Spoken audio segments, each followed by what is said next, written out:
안녕하세요. 양목교회 박철영 목사입니다. 목마름 성서학당 창세기 13장 말씀 오늘 또 함께 공부하도록 시작하겠습니다. 먼저 시작하기 전에 이번 목마름 성서학당 제목을 하나님이 이끄시는 믿음의 여행자 아브라함이라고 했습니다. 이 제목을 한번 생각해 봤으면 좋겠는데요.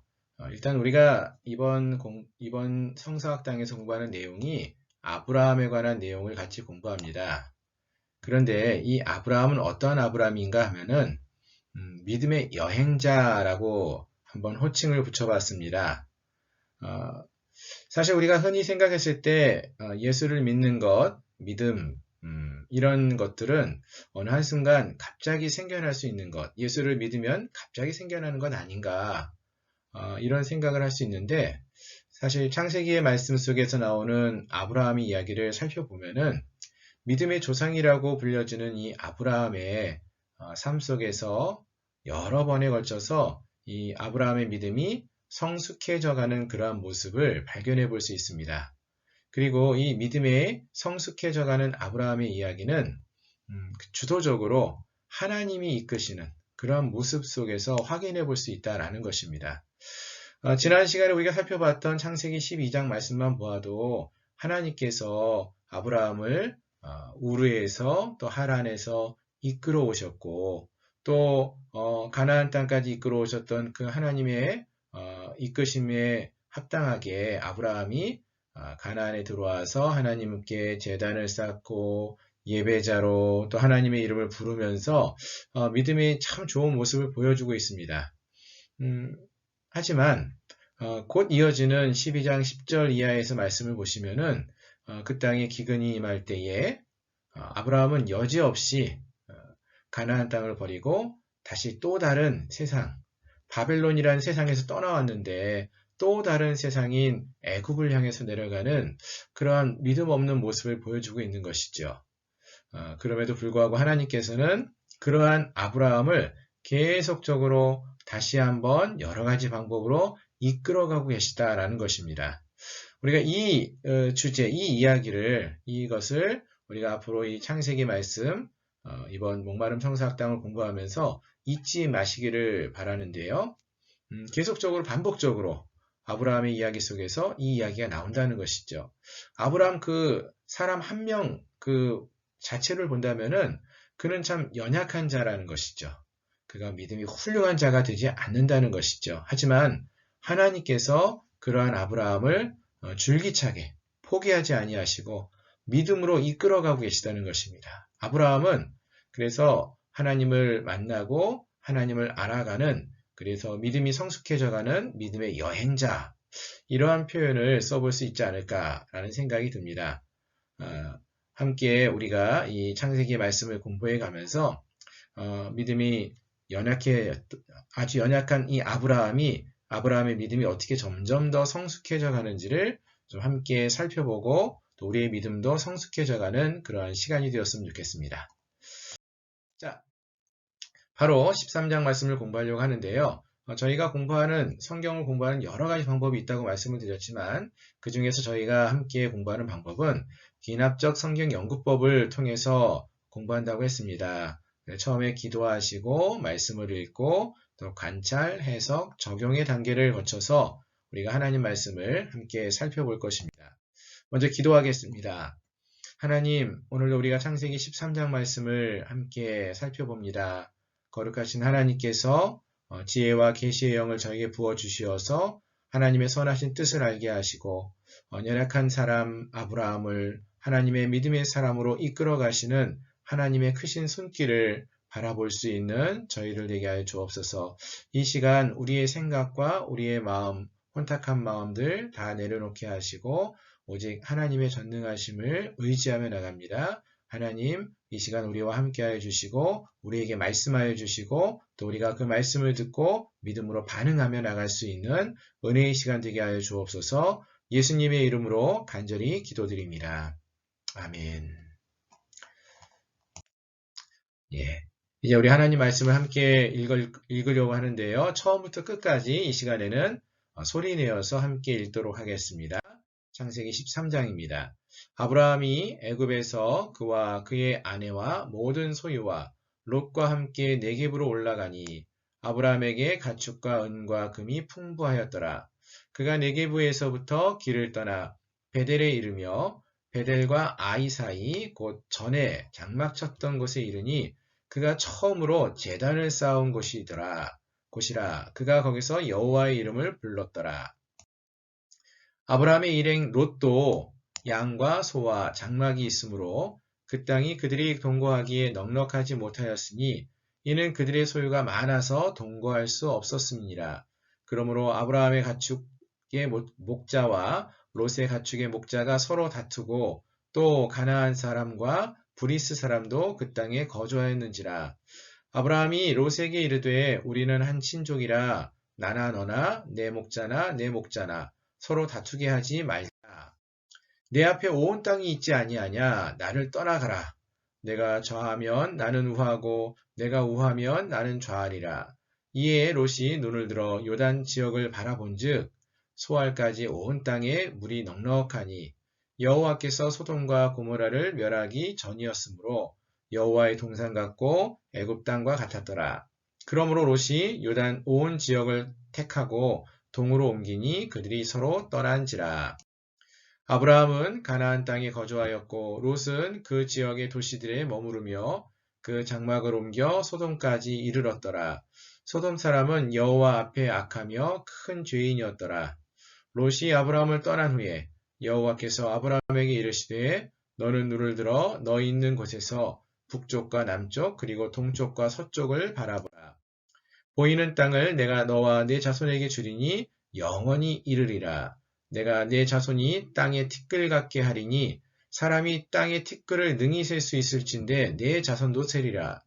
너는 일어나 그 땅을 종과 횡으로 두루 다녀보라. 내가 그것을 내게 주리라.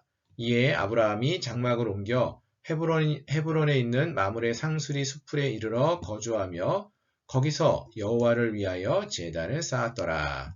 아멘. 자, 우리가 창세기 13장 말씀을 함께 읽었는데요. 말씀을 읽으면서 전체적인 내용이 어떠했는지를 좀 살펴보면 좋겠습니다. 창세기 13장의 전체적인 내용을 보시면은 애굽에서 다시 가나안으로 함께 올라온 아브라함과 롯은 풍부해진 가축들로 인하여서 나뉘어지게 되지요. 롯은 물이 넉넉한 소돔과 고모라 지역으로 떠나게 되고 홀로 남겨진 아브라함에게는 하나님이 복을 다시 약속해 주시는 그러한 이야기가 창세기 13장 전체적으로 나타나고 있습니다. 이 정도의 대략적인 내용은 우리가 13장을 한번 읽어보시면은 파악할 수 있으리라 생각을 합니다. 자, 바로 세 번째 단계 관찰을 살펴보려고 하는데요. 첫 번째로 이 13장 앞에 있었던 전 문맥, 12장에서는 어떠한 내용들이 있었는가 살펴보시면은 12장 1절부터 9절까지에서는 가나안에서 있었던 일, 즉 하나님께서 어떻게 아브라함을 부르셔서 가나안까지 이끄셨는지, 또 그에게 어떠한 축복의 약속을 주셨는지 이 가나안 땅에서 주어지는 이야기들 기록되어져 있고요. 12장 10절로 20절에서는 애굽에서 있었던 이야기들, 애굽에 내려간 기근으로 인하여서 애굽에 내려갔던 아브라함이 그곳에 행했던 잘못들, 그러나 하나님이 그러한 아브라함을 보호하시고 다시 인도해 내시는 이야기가 12장에서 기록되어져 있었습니다. 12장은 사실 한 장이지만 어떻게 보면은 두 개의 메시지가 전혀 다르게 언급되고 있음을 볼 수 있었죠. 가나안에서 애굽에서. 전체적으로는 연약하고 실수하는 그의 백성을 돌보시며 인도하시는 하나님에 대해서 살펴볼 수가 있었습니다. 자, 그럼 13장 문단 나누기를 해보려고 하는데요. 문단 나누기는 주어의 변화, 장소의 변화, 시간의 변화, 주제나 형식의 변화, 접속사와 같은 그러한 것들을 관찰하시면서 그 내용에 따라서 나누어 보시면 좋다라고 했습니다. 저는 13장을 나눌 때 한 3단락으로 나눴는데요. 이제 많은 분들이 2단락, 3단락, 4단락까지 나누시는 걸 봤는데 저는 다음과 같이 3단락으로 나눠보았습니다. 먼저 13장 1절부터 4절까지 롯과 함께 돌아온 아브라함, 13장 5절부터 11절 롯의 떠남, 12절부터 18절은 혼자 남은 아브라함. 예, 그래서 여기서는 좀 제가 롯과 아브라함의 관계를 보면서 함께 애굽에 돌아온 롯과 아브라함, 그리고 그 가운데서 두 번째로 롯이 떠나는 이야기, 그리고 이제 롯이 떠났으니까 혼자 남은 아브라함의 이야기가 12절부터 18절까지 기록되어 있다. 이렇게 세 문단으로 나눠 보았습니다. 자, 그리고 이제 강조점을 찾아보셔야 되는데요. 강조점은 뭐 대조 13장 안에서 대조와 반복어, 비교, 비유, 명령이나 원인, 결과, 육하 원칙, 언제 어디서 누가 무엇을 왜 이런 것들을 관찰해 보자라고 했죠. 실제적으로 한번 찾아보시면은 13장에서 반복적으로 나타나는 표현들이 많이 있었습니다. 다투다, 떠나가라 뭐 이런 메시지도 반복적으로 나타났고요. 바라본즉, 예. 롯이 바라본 것과 아브라함이 바라보는 것이 달랐죠. 그래서 바라본즉이 반복되어 나타나고 있었고요. 역시 또 대조가 되는 메시지를 찾아보면은 롯과 아브라함이 바라보는 것이 달랐다는 것이죠. 롯이 바라보는 것, 아브라함이 바라보는 것 달랐어요. 또 12장에서 내용과 13장을 비교해 보면은 12장에서는 기근과 관련된 이야기가 나왔다면은 13장에는 기근과 반대되는 부유함, 아주 먹을 것이 많고 뭐 양과 소떼가 많고 뭐 이런 부유함에 관한 메시지가 많이 나오고 있었습니다. 또 12장에서는 애굽으로 내려갔던 아브라함과 롯의 이야기였죠. 근데 13장 처음에 보면은 가나안으로 다시 올라온 아브라함의 이야기가 기록되어져 있습니다. 한 가지 또 재미있는 것은 12장과 13장은 좀 12장 이제 10절 이하의 말씀과 13장의 내용이 이렇게 대조를 이룰 수 있는 것 중에 하나가 12장에서 사레를 향하였던 아브라함의 태도, 그리고 13장에서 롯을 향하여서 갖는 아브라함의 태도가 또 달라요. 대조를 이루죠. 사레를 향해서는 자기 유익을 위해서 아내에게 희생을 강요했었는데 조카 롯을 향해서는 아브라함의 태도가 롯을 향해서 먼저 너가 선택해라 하고 모든 것을 나누어 주고 섬기려고 하는 그런 모습을 보여주고 있다라는 것이죠. 아브라함의 태도가 12장과 13장이 너무나 다르죠. 대조를 이루고 있습니다. 또 비유법, 비유가 있었나요? 예, 여호와의 동산과 같고 애굽 땅과 같았더라. 10절에 나오는 말씀인데요. 여호와의 동산은 아니에요. 그러나 여호와의 동산과 같이 아주 뭐 화려하고 너무나 좋은 것이 많아 보인다라는 뜻이고요. 애굽 땅과 같았더라. 예, 애굽 방금 전에 올라왔잖아요. 12장에 갔다가 13장에서 올라왔는데 그 애굽 땅과 같았다는 거예요. 그것과 같이 뭐 좋은 것들이 많고 풍요롭고 뭐 이러한 표현들이겠죠. 그런 것을 비유로 설명하고 있습니다. 또 13장에서 우리가 주의 깊게 살펴볼 수 있는 지명들이 있어요. 애굽에서 올라왔다. 그리고 어디로? 네겝으로 올라왔다. 또 베델, 헤브론 이런 도시들이 나오고요. 요단 지역, 소돔과 고모라 뭐 이런 지역들이 나오죠. 예, 지도를 좀 보면서 이런 지역을 좀 확인해 보면 좋겠는데 12장에서 아브라함이 우르에서부터 하란을 거쳐서 이제 가나안 땅까지 들어오는 이야기가 있었습니다. 그리고 거기서 세겜과 베델을 거쳐서 네게부 지방에 머무르게 되죠. 그러다가 기근이 오면은 베델에서 헤브론까지 오게 되는데 이 네게부를 거쳐서 애굽으로 내려가게 됩니다. 12장에서 여기까지 내용이 나왔었고요. 13장은 이 애굽에서 다시 가나안으로 올라가는 이야기가 13장에 나옵니다.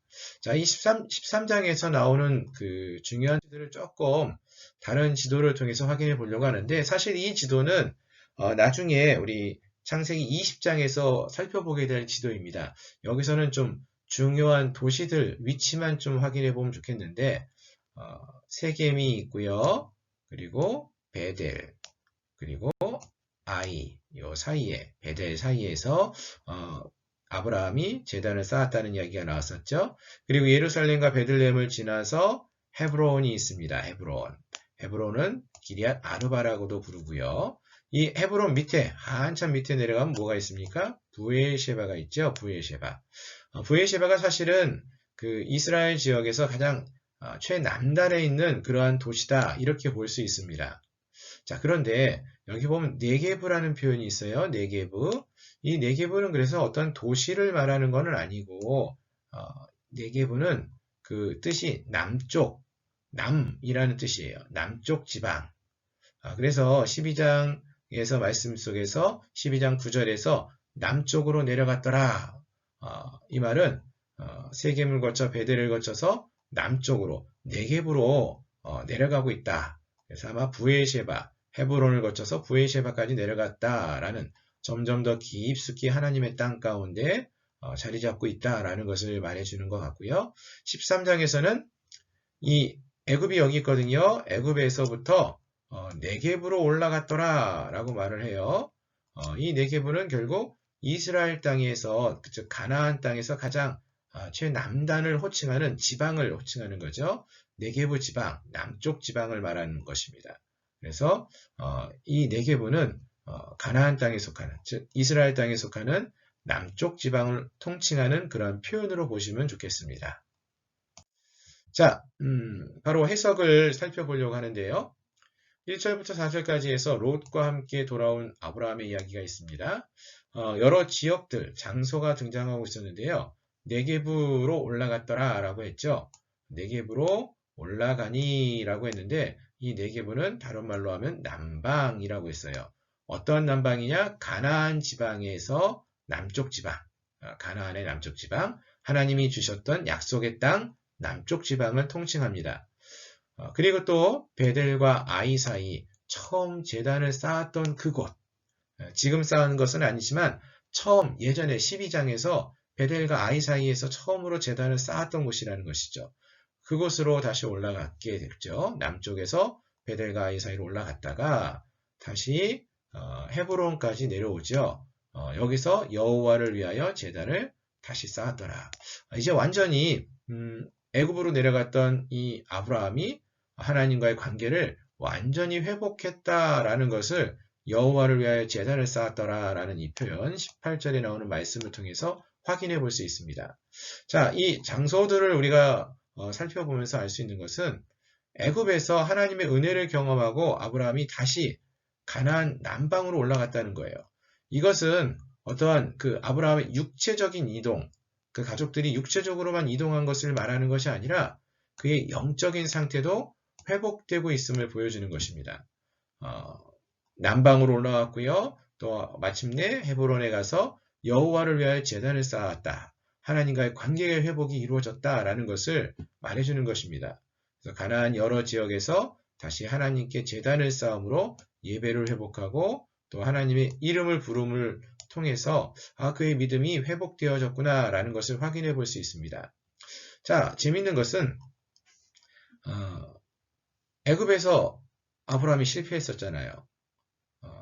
기근 때문에 애굽으로 내려가서 거기서 아내를 누이라고 속이고 또 정말 창피한 그러한 모습으로 다시 가나안으로 올라옵니다. 애굽에서 이렇게 실패를 했지만 이곳에서 다시 올라오면서 하나님에 대해서 많은 것을 깨닫고 알게 되었어요. 이 아브라함이.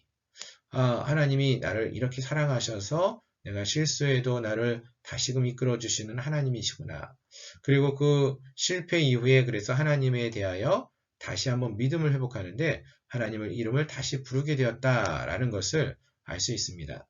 결국 이러한 지역의 이동을 통해서 하나님의 은혜를 경험한 이 아브라함이 하나님과의 관계를 회복하는 그런 모습들을 살펴볼 수 있겠습니다. 두 번째로 반복되어지는 메시지가 나타나고 있었는데요. 풍부한 가축과 은과 금, 부유함의 대명사죠. 이런 표현이 1절에도 6절에도 이 13장은 참 아브라함과 롯이 풍부하다, 부유했다라는 표현들이 많이 나와요. 그러면 이렇게 풍부하고 은과 금이 많은 것, 이런 것들이 무조건 좋은 것이냐? 그렇지는 않은 것 같아요. 7절, 8절을 보면은 롯과 아브라함의 그 목동들이 다투는 이야기가 나오고요. 그로 인해서 떠나갔다라는 이야기가 반복적으로 나옵니다. 자, 애굽에서 올라올 때에 아브라함은 분명 풍부한 가축과 은금을 얻게 됩니다. 하지만 이것이 자랑스러운 것은 아니었어요. 좀 부끄러운 그러한 부유한 가축들, 은금이죠. 아내를 누이라고 속여서 얻은 것이니까. 자, 그러면 여러분 이것을 우리는 아브라함이 복받았다 이렇게 말할 수 있을까요?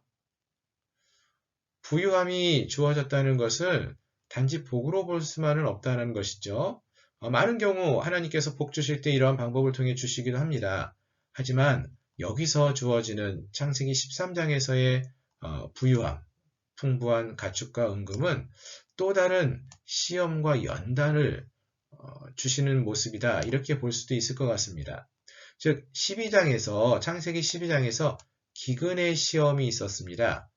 이 기근의 시험에서 아브라함이 어떤 결정을 내렸느냐? 애굽으로 내려가는 결정을 내리고 죄를 짓게 되죠. 그렇다면 이번 13장에서는 부유함의 시험이 닥친 것으로 볼 수 있다는 것입니다. 많은 부유함이 주어졌어요. 이 부유함이 주어졌을 때 아브라함의 믿음이 어떠한 선택을 할 것이냐라는 것인데요. 12장에서는 기근이 주어졌을 때 실패해요. 애굽으로 내려갑니다. 하지만 13장에선 하나님이 기뻐하시는 선택을 함으로 성공을 거두게 된다라는 것이 가장 큰 메시지라 볼 수 있습니다. 즉 시험과 연단은 다양할 수 있어요. 하나님은 때로는 우리에게 기근과 같은 어려움을 통하여서 또 때로는 부유함을 통해서 우리를 연단하실 수 있다라는 것입니다. 우리가 이 사실을 꼭 기억하면 좋겠어요. 우리의 연단은 어떠한 어려움들, 기근으로만 주어지는 것은 아니고 여러 가지 방법을 통해서 주어질 수 있다. 이걸 꼭 기억하면 좋겠고요. 또 대조, 비유, 반복 이런 것들을 우리가 살펴볼 수 있었는데 가장 큰 대조는 롯과 아브라함의 대조입니다. 13장에서 가장 중요한 두 인물이 롯과 아브라함인데 이 롯과 아브라함은 같은 것을 경험했지만 다른 선택을 합니다. 롯과 아브라함은 똑같이 애굽에 내려갔고요. 애굽에서 하나님이 어떻게 일을 행하시는지를 보고 배웠습니다. 그리고 나서 똑같이 다시 애굽에서 가나안으로 남방으로 네겝으로 올라왔죠. 그리고 나서 이들이 다른 선택을 하는 모습을 보게 되는데 일단은 롯과 아브라함의 그 물질이 많아지면서 롯의 목동과 아브라함의 목동이 다투게 되는 걸 보고 아브라함이 롯에게 너 나를 떠나서 너가 좋은 쪽으로 가라 이렇게 말을 하죠. 먼저 너가 선택을 해라 이렇게 말을 했을 때 롯이 눈을 들어서 요단 지역을 바라보았습니다. 롯이 바라보는 것이 무엇이었는가 보면은 요단 지역을 바라보았는데 소알까지 온 땅에 물이 넉넉하다. 이 가나안 땅은 사실 농사를 짓고 뭐 양떼를 먹으려고 그러면은 물이 필요한데 물이 넉넉하지는 않은 지역이에요. 근데 이 당시에는 아직 하나님께서 이 소돔과 고모라를 멸망시키기 전이었기 때문에 이 요단 지역에 소알까지 온 땅에 물이 넉넉했다는 거예요. 요단 지역이라고 했으니까 요단강이 흐르는 곳이죠. 그러니까 물이 넉넉한 걸 볼 수 있어요. 얼마나 좋게 보였냐면은 그 땅을 여호와의 동산과 같고 애굽 땅과 같아 보인다 이렇게 말할 정도였어요. 그래서 롯은 바로 지금 눈에 보이는 좋은 땅을 바라보고 있었어요. 아브라함은 무엇을 보고 있느냐? 14절을 보면 너는 눈을 들어 너 있는 곳에서 북쪽과 남쪽과 그리고 동쪽과 서쪽을 바라보라. 보이는 땅을 내가 하나님께서 너와 내 자손에게 주리니 영원히 이르리라 이렇게 말씀하십니다. 자, 근데 여러분 보세요. 지금 아브라함이 보는 건 동서남북을 다 바라보는데 그 땅이 지금 주인이 누군가 하면은 지금은 아브라함 거가 아니에요. 하나님께서 너와 아브라함과 너의 자손에게 주리니 아직 주신 게 아니에요. 주시겠다라는 거예요. 미래의 하나님의 약속이라는 것이죠. 즉 지금 아브라함이 바라보고 있는 동서남북의 땅들은 지금의 땅, 지금 주어질 땅이 아니라 주어진 땅이 아니라 주어질 곳, 하나님의 약속을 바라보고 있다라는 것입니다. 즉 롯은 지금 자기 눈에 보이는 좋은 땅을 바라보며 선택을 합니다. 하지만 아브라함은 아직 주어지지 않은 땅, 그러나 하나님께서 주시겠다고 약속하신 땅을 바라보면서 그것을 선택한다라는 것입니다. 롯과 아브라함의 가장 큰 대조가 여기 있다는 것이죠. 눈에 보이는 것만을 바라보면서 선택하는 롯, 그러나 아브라함은 하나님의 약속을 바라보면서 선택하는 그런 선택을 보여줍니다. 그럼 이런 아브라함의 선택은 어떻게 보입니까? 물론 손해를 보는 것처럼 보여요. 그냥 롯이 선택한 땅을 내가 롯보다 먼저 선택하면 좋았을 텐데 롯에게 괜히 양보해서 너 먼저 선택해 이렇게 말을 해가지고 그 땅을 빼앗겨 버린 것처럼 보이죠. 아브라함은 더 손해본 것처럼 보여요. 그러나 하나님은 그런 아브라함에게 나타나셔서 약속을 주셔요. 약속을 주심으로써 이 아브라함의 선택이 결코 후회하지 않을 그러한 선택이라는 것을 말씀해 주신다라는 것입니다. 이 때문에 하나님이 아브라함에게 나타나셔서 말씀해 주셔요. 너 하나님의 약속을 붙들고 잘 선택한 거야. 이렇게 말해 주시는 거죠. 마찬가지로 오늘 우리가 이 말씀을 보시면서 오늘 우리는 어떠한 선택을 할 것인지를 고민해 보면 좋겠습니다. 롯과 같이 지금 당장 눈에 보이는 좋은 것들, 그런 편안한 삶, 즐기는 삶을 살며 살 것을 선택할 것인지, 아니면 아브라함과 같이 하나님의 약속을 붙들고 하나님이 천국에 대한 약속을 우리에게 해주시고 구원에 대한 약속을 주셨는데 그 약속을 붙들고 주님과 함께할 것을 선택하며 살아갈 것인지, 어떠한 믿음의 선택을 할 것인지를 오늘 이 말씀을 보면서 선택하면 좋겠어요. 물론 그 선택이 결코 후회하지 않을 선택인 하나님의 약속을 믿는 그러한 선택이 되기를 소망합니다. 자, 계속해서 이 롯과 아브라함의 이야기를 좀 더 해보려고 하는데요. 롯의 선택 그리고 아브라함의 선택이 있었죠. 롯의 선택은 여호와의 동산과 같고 애굽 땅과 같은 곳 소돔과 고모라를 선택하게 됩니다. 그러나 아브라함의 선택은 눈에 보이지 않는 하나님의 약속을 선택하는 선택을 합니다. 자, 그런데 여러분 생각해 보세요. 롯이 지금 선택하는 모습 속에서 여호와의 동산과 같고 애굽 땅과 같은 곳을 바라보면서 거기를 선택했다고 했어요. 여러분 방금 전에 어떤 일이 있었는가 하면은 아브라함과 롯은요 지금 기근 때에 창세기 12장에서 애굽으로 내려가는 선택을 했었어요. 근데 이 선택을 한 결과 그곳에서 애굽에서 많은 어려움을 겪게 되었었죠. 즉 애굽으로 다시 내려간다는 것은 좋은 선택이 아니라는 거예요. 근데 롯의 선택은 지금 어떤 선택이에요? 애굽 땅과 같은 곳, 또다시 애굽을 선택하고 있다는 거예요. 똑같은 실수를 반복하고 있는 거예요. 분명 아브라함과 롯이 똑같이 가나안 땅에서 애굽으로 내려갔다가 그 애굽에서 여러 가지 어려움을 겪고 이제 막 다시 가나안으로 올라왔는데 조금 전에 있었던 그 모든 일을 까맣게 잊고 롯은 또다시 애굽 땅을 또 똑같이 선택해 내려가고 있다는 것입니다. 그럼 아브라함은 어떻습니까? 아브라함은 이번에는 다른 선택을 하죠. 창세기 13장에서는 부유함으로 시작되는 선택의 시간이 닥쳐오고 있는데 롯은 12장과 같은 선택을 해서 애굽과 같은 소돔과 고모라로 갔습니다. 하지만 아브라함은 이번에는 12장과 다른 선택을 해서 애굽에서 실패했던 경험을 통해서 지금 아브라함은 믿음의 성숙을 이루어가고 있음을 보여주는 것입니다. 하나님의 약속을 바라보며 눈에 보이지 않지만 하나님의 약속을 믿고 선택하는 아브라함, 그 아브라함의 선택은 성공적인 선택이었다라는 것입니다. 자, 적용을 한번 해보면은요, 우리에게 기근과 부유함이 있습니다. 우리 인생 속에서 때로는 기근과 같은 어려움을 겪을 때도 있고요. 때로는 부유함과 같은 성공의 삶을 살 때도 있습니다. 우리는 흔히 어떻게 생각하냐면은 기근은 좋지 않은 것이다. 부유함은 이건 하나님의 복이야. 좋은 거야. 이렇게 생각을 합니다. 많은 경우 그렇게 볼 수 있겠죠. 하지만 때로는 그 반대의 의미를 가질 수도 있다는 것입니다.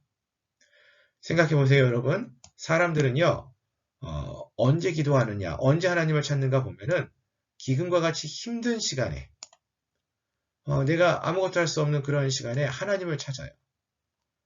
하지만 부유함을 누리게 되면서 하나님을 찾지 않게 되고 하나님을 멀리하게 될 때도 있습니다.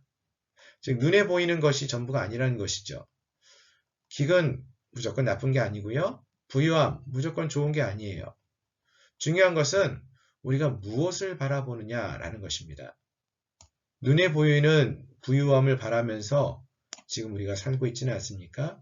소돔과 고모라와 같이 휘황찬란한 그러한 세상의 즐거움을 바라보며 소망하며 살고 있지는 않습니까?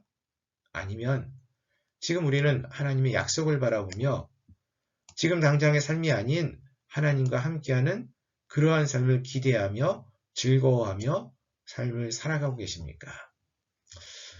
바라는 것은 어떠한 상황 속에서도 하나님의 약속을 붙들고 하나님과 함께하는 그러한 믿음의 삶을 살아가는 그러한 선택을 하시는 우리 사랑하는 성도님들 모두가 되시기를 소망합니다.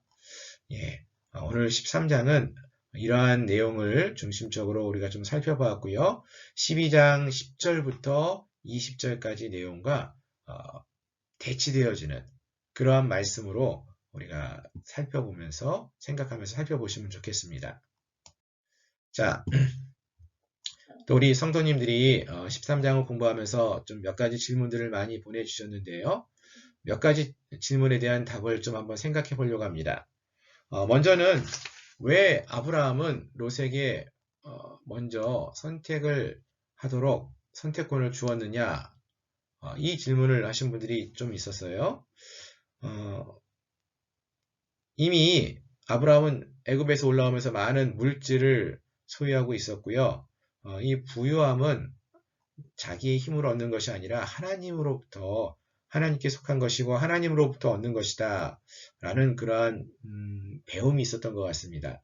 그리고 어디에 있든지 하나님이 그를 보호해 주실 것이다 라는 그러한 믿음이 있었던 것 같아요. 그래서 애굽에서의 어려움을 겪은 이후에 아브라함의 믿음이 성숙해진 것이죠. 그래서 조카 롯에게 그러한 것을 양보할 만큼 선택권을 먼저 주고 있지는 않았을까. 그러니까 분명 12장에서 보았던 아브라함은 자기의 유익을 위해서 아내까지 희생시키는 아브라함이었는데 13장에서는 조카 롯에게 그 유익을 얻을 수 있는 권리를 넘겨주고 있어요. 이거는 아브라함의 어떤 성숙을 보여주는 모습입니다. 애굽에서의 어려움을 통해서 하나님을 좀 더 알고 믿게 되면서 그 하나님을 신뢰하는 모습을 보여주는 것이다. 이렇게 볼 수 있을 것 같습니다. 또 하나님께서는 롯과 헤어지지 않도록 넓은 땅을 주시지 왜 안 하셨을까? 예, 왜 그랬을까요? 이건 많이 고민을 해봐야 될 것 같은데 분명 하나님께서는 지금 그 롯과 아브라함의 어떤 믿음을 성숙해 하기 위해서 여러 가지 연단의 과정을 갖고 있는 것으로 보입니다. 넓은 땅 주실 수 있겠지만 넓은 땅보다 더 좋은 것은 하나님을 알아가는 것이죠. 그렇기 때문에 롯과 아브라함에게 이러한 그 부유함을 통해서 서로가 그 목동들이 다투면서 땅을 선택해야 되는 그러한 모습을 갖도록 하는 것이 아니었을까 이런 생각을 해봅니다. 그래서 넓은 땅을 주시는 것이 목적이 아니라 롯과 아브라함의 믿음의 성숙을 이루어가는 것을 목적으로 하고 있다. 이런 걸 생각해 보면 좋겠고요. 롯이 동쪽으로 갔다라고 했는데 이게 무슨 의미냐? 사실 성경에서 보시면은 구약 성경에서 동쪽이라는 것은 뭐 조금은 부정적인 의미가 많이 담겨져 있습니다. 창세기 3장 이후에서 보시면 이제 그 아담과 하와가 에덴 동산에 쫓겨나게 되죠. 그리고 나서 가인이 또 쫓겨나게 되는데 그때도 에덴의 동쪽에 그들이 머물게 되는 그러한 모습들, 쫓겨났을 때 그러한 모습들이 있고요. 또 나중에 그 바벨탑을 지을 때도 보면은 그 동쪽 지방으로 옮겨서 그곳에서 신할 땅을 만나고 그곳에서 이제 바벨탑을 짓는 그러한 하나님을 떠난 사람들이 머무는 곳이 그러한 동쪽으로 대칭되어지는, 호칭되어지는 그런 모습들이 많은데 아마도 롯이 동쪽으로 갔다라는 표현도 하나님을 떠나가는 그런 모습들로 볼 수 있지 않을까라는 생각이 들고요. 네 번째, 소돔 사람은 무엇 때문에 죄인이 되었나? 사실 요거는 뭐 여기서 다루기보다는요, 뒤쪽에서 우리가 조금 더 다루게 될 텐데, 그 창세기 그 18장, 18장 또 19장 같은 말씀들을 보시면은 이 소돔 사람들이 얼마나 큰 죄가 많았는지 그런 모습들을 볼 수 있습니다. 동성애도 있었고요.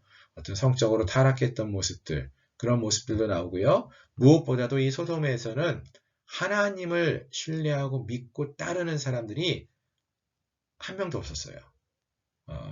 천사가 그 땅을 심판하러 갔을 때 보면은 롯과 롯의 두 딸만 그 소돔성을 떠나오는 모습을 봅니다. 하나님이 경고의 메시지를 전해줬는데도 아무도 그 얘기를 듣지 않아요. 롯의 사위들도 그 말씀을 믿지 않고 따르지 않았어요. 그래서 이 땅이 하나님을 믿지 않는 죄인들이었다라는 것을 먼저 생각해 볼 수 있겠습니다. 나중에 18장에서 좀 더 잘 다루도록 하고요. 18절 오늘 그 창세기 13장 18절에서 보시면은 아브라함이 장막을 옮겨서 헤브론으로 이주했다라고 했는데 하나님의 약속을 축복의 약속을 받고 이같이 장막을 옮기는 이유는 무엇이냐? 그 자리에 머무는 것도 좋지만 사실 그 하나님과 창세기 12장에서 보시면은 세겜에서 베델과 아이 사이로 그리고 더 남쪽으로 네겝으로 내려가고 있는 모습을 봅니다. 그 남쪽 지방으로 내려갔다라고 했을 때 그 남쪽 지방에 어떤 도시가 있었느냐? 헤브론이 있었죠. 또 브엘세바가 있죠. 결국 지금 18절에서 장막을 옮겨서 헤브론으로 이주했다라는 것은 아마도 12장 9절과 대칭되어지는 것처럼 다시금 믿음이 회복한 아브라함이 가나안 땅, 약속의 땅의 가장 중심부 쪽 깊은 곳에 있는 헤브론으로 들어가고 있다. 즉 이 말은 하나님과의 관계가 더 깊어지고 있다. 하나님의 약속을 받고 더 깊은 관계로 나아가고 있다라는 것을 표현해주는 그런 표현이 아닌가. 그리고 아브라함은 이후에 헤브론에 또 브엘세바에 오랫동안 머물면서 삶을 살게 됩니다. 그런 것도 확인해 볼 수 있겠고요. 여섯 번째, 하나님은 왜 롯이 떠나고 아브라함에게 온 땅을 주시겠다고 약속하셨는가? 롯이 떠나고 나서 아브라함에게 이런 약속을 하시는 데는 아마도 하나님께서 아브라함을 생각하시고 위로해 주시려고 하는 것이 아닌가 이런 생각을 해봅니다. 분명 롯이 눈에 보기 좋은 땅을 보고 선택하고 떠났어요. 아브라함도 그걸 보고 알았을 거예요. 그러면 한편에 사람이기에 아쉽다. 내가 선택할 걸, 뭐 이런 마음이 들지 않았을까 생각을 해보는데 그러한 아브라함에게 아니다. 너 잘 선택한 거야. 내가 너에게 동서남북 내가 보는 모든 이 땅 줄 거야. 라고 이렇게 약속하심으로써 아브라함을 위로하고 있는 그런 모습을 볼 수 있지 않을까 이런 생각을 해보고요. 또 이런 질문이 있었어요. 왜 제단을 쌓고 하나님의 이름을 부르고 있는데 왜 기근이 오고 다툼이 생기는 것입니까? 라고 했는데요. 예, 우리가 이 기근이나 다툼을 어떠한 부유함이 무조건 나쁜 것이라고 보지 말자라고 했죠. 이러한 기근과 부유함은 결국 믿음의 성숙을 이루어가는 하나의 통로였습니다. 그래서 이 제단을 쌓고 하나님의 이름을 부르면서 하나님을 더 깊이 알아가고 있는 그런 과정 속에 놓여진 것이죠. 그러니까 하나님을 더 깊이 알아갈 수 있게 된 것이죠. 그래서 하나님을 예배하고 하나님을 이름을 부르며 살아가는 삶을 통해서 하나님을 더 깊이 알고 경험하는 은혜의 시간을 갖게 된다. 이러한 것을 우리가 생각해 볼 수 있습니다. 자, 여덟 번째, 아브라함은 왜 롯이 소돔과 고모라 가는 것을 그냥 내버려 뒀느냐? 죄에 빠지기 전에 구해주지 않았느냐? 이런 질문도 있었는데요. 사실 아브라함이나 롯이나 똑같이 애굽에 갔다가 거기서 하나님이 어떻게 그들을 이끌어 오셨는지 경험하고 왔어요. 둘 다 똑같은 경험을 했기 때문에 뭐 누가 누구를 뭐 선택을 이렇게 해라 뭐 말해줄 수 있는 입장이라기보다는 그들이 그 배움을 통해서 바른 선택을 할 수 있었어야 될 것입니다. 롯도 아브라함처럼 아닙니다. 제가 더 안 좋은 곳 그런 곳을 가겠습니다. 뭐 이렇게 선택할 수도 있었는데 롯이 먼저 눈에 보기 좋은 그러한 땅을 선택하고 갔어요. 그리고 아브라함은 롯이 죄에 빠지기 전에 구해주지 않았느냐? 뒤에 보면 14장에서 바로 롯이 전쟁의 포로로 잡혀갔을 때 달려가서 롯을 구해주기도 하고요. 또 18장에서 보시면은 19장인가요? 18장인가요? 거기서 보시면은 이제 소돔이 멸망당하게 될 때에 하나님께서 천사를 보내서 아브라함에게 그 이야기를 먼저 알려주시죠. 그러자 중보 기도하죠. 하나님, 그 땅에 의인 50명이 있다면은 어떻게 하시겠습니까? 이렇게 해서 10명까지 줄이죠. 롯을 구원하기 위한 어떠한 아브라함의 그런 모습이다. 이렇게 볼 수 있을 것 같아요. 결국 아브라함은 롯을 구해주지 않은 게 아니라 여러 번 구해주려고 노력했고요. 또 아브라함과 이 롯 모두가 함께 경험을 하고 애굽 땅에서 하나님의 은혜를 경험하고 올라온 자들이었기 때문에 선택은 그들에게 달려 있었던 것입니다. 마치 오늘 우리에게도 롯과 같은 아브라함과 같은 선택을 할 수 있는데 우리는 어떤 선택을 할 것이냐 중요하겠죠. 우리는 13장에 나오는 아브라함과 같이 하나님이 기뻐하시는 그러한 선택을 할 수 있는 저희 모두가 되시기를 소망합니다. 예, 오늘 13장 말씀 여기서 마치고요. 다음 주 14장 역시 똑같이 우리 하나님 말씀을 같이 읽고 또 관찰하시고 문단 나누시고 또 여러 가지 질문도 찾아보시는 그런 시간을 꼭 갖고 수요일 저녁까지 저에게 그 숙제하신 것을 제출해 주시면 되겠습니다. 감사합니다.